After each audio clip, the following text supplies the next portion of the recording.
Assalamualaikum dan salam satu Malaysia. Kawasan Parlimen Batang Sadong akan menyaksikan pelbagai pembangunan antaranya Jambatan Sadong yang dijangka siap Julai tahun depan. Menteri di Pejabat Perdana Menteri Hajah Nancy Shukri berkata penyiapan jambatan sepanjang 1,480 meter dan lebar 12 meter itu pastinya akan merancangkan kegiatan ekonomi khususnya di daerah Semarahan dan Simunjan. Jelasnya ia menunjukkan bahawa kerajaan hari ini sememangnya menetapi janjinya mengutamakan rakyat. Justru beliau berharap masyarakat setempat akan memperkukuhkan sokongan kepada kerajaan sediada untuk menyaksikan lebih banyak lagi pembangunan infrastruktur pada masa akan datang. Beliau memberitahu RTM selepas menyampaikan sumbangan Ramadan Ahli Parlimen Batang Sadong di Simunjan. Beliau turut menyampaikan sumbangan kepada 461 orang warga emas daerah Simunjan dan 61 surau dan masjid di kawasan tersebut. Katanya bantuan tahunan itu tetap diteruskan walaupun setengah pihak mengatakan bahawa keadaan ekonomi tidak stabil. Dalam pada itu, beliau juga menasihatkan ahli jawatankuasa surau dan masjid untuk mengadakan lebih banyak program keagamaan untuk tujuan mengimarahkan masjid dan surau. Pembangunan yang dilaksanakan di Rumah Panjang Dok dan Rumah Panjang Wak di Jalan Marudi Baram ternyata telah banyak membawa perubahan dan harapan baru kepada penduduk untuk menikmati kehidupan yang lebih selesa.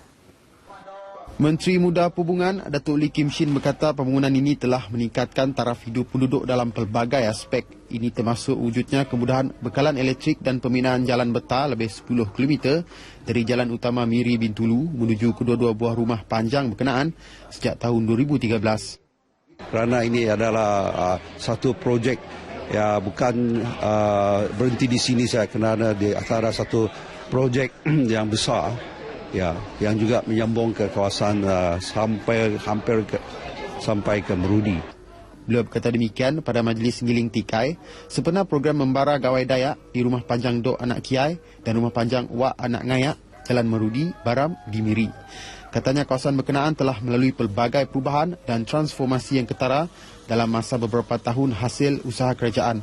Sementara itu, penduduk Rumah Panjang yang ditemui berharap pihak kerajaan akan terus membela nasib mereka di luar bandar dengan sokongan padu yang diberikan. Sekarang boleh jalan, apa-apa kereta pun boleh jalan. Ini sungguh senang, kampung ke bandar pun senang. Dulu susah, tak ada jalan pun licin apa. Ini masalah orang mau beranak sakit susah kita mau jalan kalau hari hujan. Terima kasih sama datuk-datuk dan dari Jeksa sudah beri sokong tolong dengan kampung ini. Penuhlah. BIN dia banyak sudah tolong Rumah Panjang. BIN selalu tolong saya Rumah Panjang. Saya Rumah Panjang sekarang ada senang lah, tidak macam dulu. Projek sudah banyak dia kasih. Terima kasih dengan Perdana Menteri kita, dia pun selalu tolong rakyat.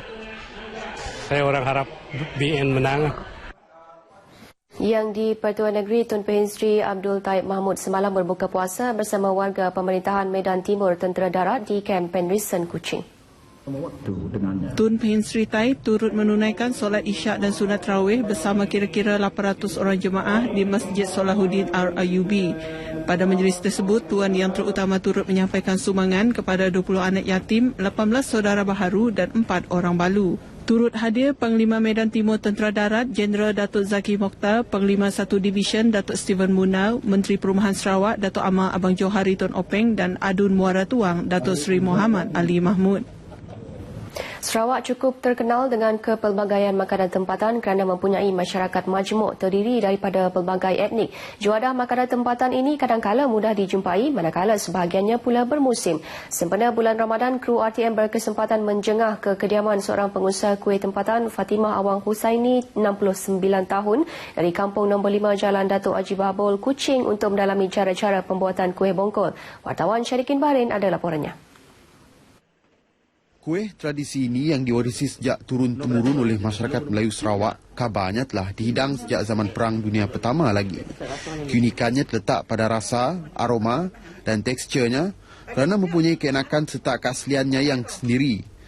Menurut pengusaha kuih bongkol Fatimah Awang Husaini yang selesa dengan panggilan Nek Usutimah, beliau telah berkecimpung mengusahakan kuih ini sejak 33 tahun dulu. Permintaan tanpa putus-putus daripada orang ramai terutamanya ketika bulan Ramadan menggambarkan betapa kuih ini mendapat perhatian ramai. turun-menurun lah kita buat lah. Jangan tenggelam. Adat lama, kuih lama. Beliau turut mengakui untuk menghasilkan kuih bongkol agak rumit berbanding kuih-kuih lain kerana memerlukan gabungan beberapa bahan dalam satu lipatan daun. Banyak cara apa? Mula pencet. Kita banyak campuran juga. Main campuran. Cara mula tu susah juga. Mula daunnya lagi pun daun pesok. Sifat pakai. Ni saya pakai daun pesok. Mak daun bagus. Jelas di Usu Timah, kuih bongkol hanya dapat menggunakan daun pisang ala dan kepok kerana penggunaan daun pisang yang lain amat rapuh semasa kuih tersebut dikukus. Tambah beliau setiap hari sekurang-kurangnya RM30 digunakan untuk mendapatkan daun pisang kepok yang dibekalkan oleh pekebun pisang dari luar Kuching. Dengan memodalkan RM60 di Usu Timah berupaya menghasilkan sekurang-kurangnya 400 biji kuih bongkol sehari. Dan kebiasaannya setiap kuih dikukus akan habis terjual pada sebelah petang. Dengan pendapatan lebih RM400 sehari, beliau optimis kuih bongkolnya mempunyai potensi untuk dikembangkan ke pasaran luar. Memang ada, nak dah berkembang dah bah. Ya, memang ada lah. InsyaAllah mana ada rezeki lah esok. Selepas dikukus selama 15 minit, kuih asli ini akan mengeluarkan kombinasi aroma daun pandan dan gula apung yang amat mengundang selera. Punya dah macam tu, kira dah masak lah. Dah boleh dimakan. Dah boleh dimakan. Boleh kau makan gini tu kah? Boleh. Benar kah? Tak usah. Proses penghasilan kuih ini mengambil masa sekitar 6 hingga 7 jam. Sekitar pukul 3 petang, ia siap untuk dijual di bazar-bazar Ramadan sekitar Kuching. Apa-apa pun sememangnya Ramadan ini membawa 1000 rahmat kepada seluruh umat manusia. Selain beribadah, ia juga memberi rezeki kepada peniaga seperti Nik Usu Timah. Syarikin Bahrain, Berita RTM. Seterusnya kita beralih ke segmen agenda hari ini.